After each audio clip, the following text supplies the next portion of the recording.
We are back with another training day, and it is squat day, and I'm doing heavy sets of 5. Last time I did heavy 5s, I think I was right around 410 and felt like I could have done a little bit more. So today is definitely a day where I'm going to try to go above and beyond both my estimated or projected 5 rep max and what I've actually lifted. And I'm probably going to try to do that in either my second or third or second and third set, but definitely not the fourth. For me, when we're doing sets of 5, my legs can get really tired really quick, and the odds of me setting that high rep mark on the 5th set, or the 4th set, excuse me, are probably not very good. Endurance has never really been my thing. So I've already done a warm-up, went through a dynamic warm-up, a little bit of stretching, and then just started with my warm-up sets. I did the empty barbell for 10, a set of 5 at 35%, set of 3 at 45, and then singles from 45, 55, 65, 75, 80, 85%, and right now I'm right around that 85% range where I'm gonna go for my set of 5. Then I did some warm-up sets, empty barbell for 10,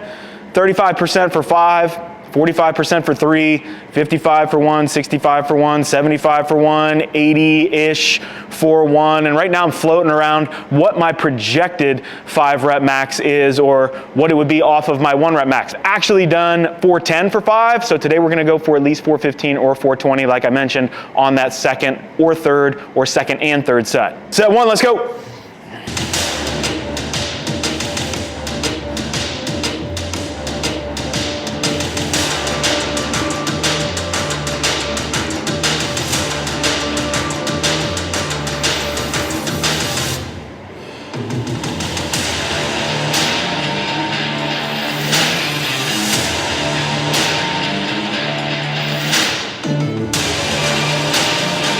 First set felt amazing. All my warm-up sets actually felt really good, felt really fast. So we're gonna make a jump on set 2 to 420, which is gonna be about 10 pounds over what I did a few months back.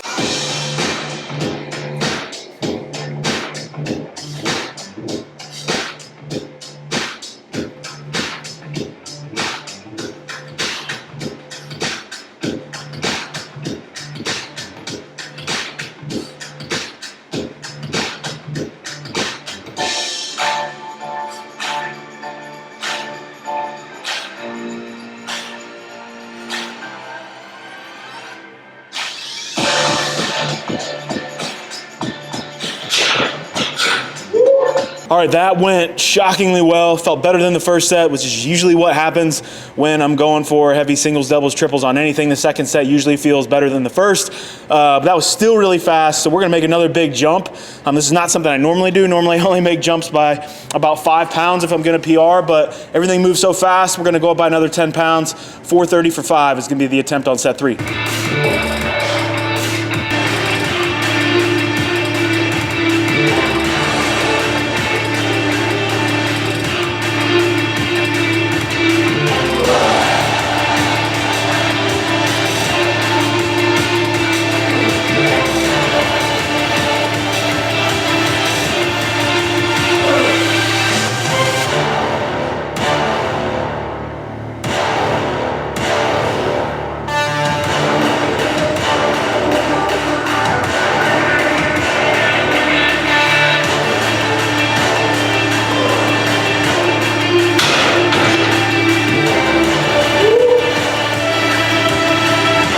All right, I'm pretty sure I popped most of the blood vessels in my eyes on that one, but that's a huge, huge PR, way over my estimated 1 rep max, way over my estimated 5 rep max, 87.5% of 465. Hang on a minute, bring out the old abacus. So 405 to 415, I would say at the most, is supposed to be an estimated or projected 5 rep max.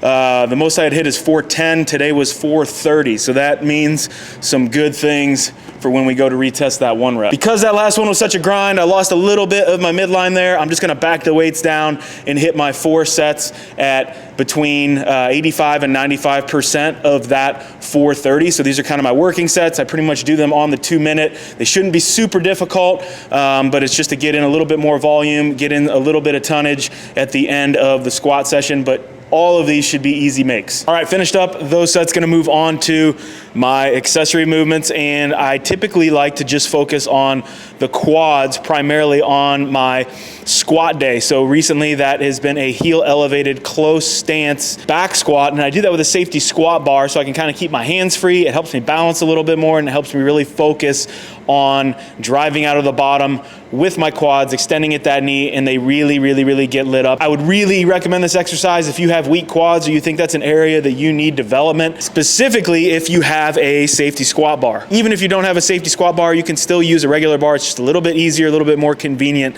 with that safety squat bar. Since I ruptured my quad tendon, I had been focusing on the leg extension or knee extension on the reverse hyper, and I've slowly built up to a lot of weight in this for sets of 10, 15, and 20, doing single leg movement.